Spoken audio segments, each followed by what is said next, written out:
If you filed your 2024 taxes and took the standard deduction, listen up. There are huge new tax breaks for 2025. The best part? These deductions are on top of your standard deduction. That means more money back in your pocket.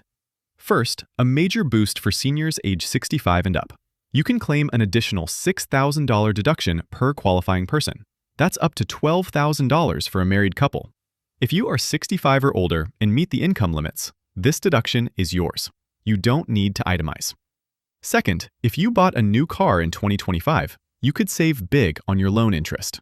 You can deduct up to $10,000 of the interest paid on a loan for a new personal use vehicle. The main condition? The vehicle must have been assembled in the United States. Check your VIN for final assembly location. These temporary tax breaks are complex, but the savings are real. Don't risk missing a dime. Ready to claim your new breaks?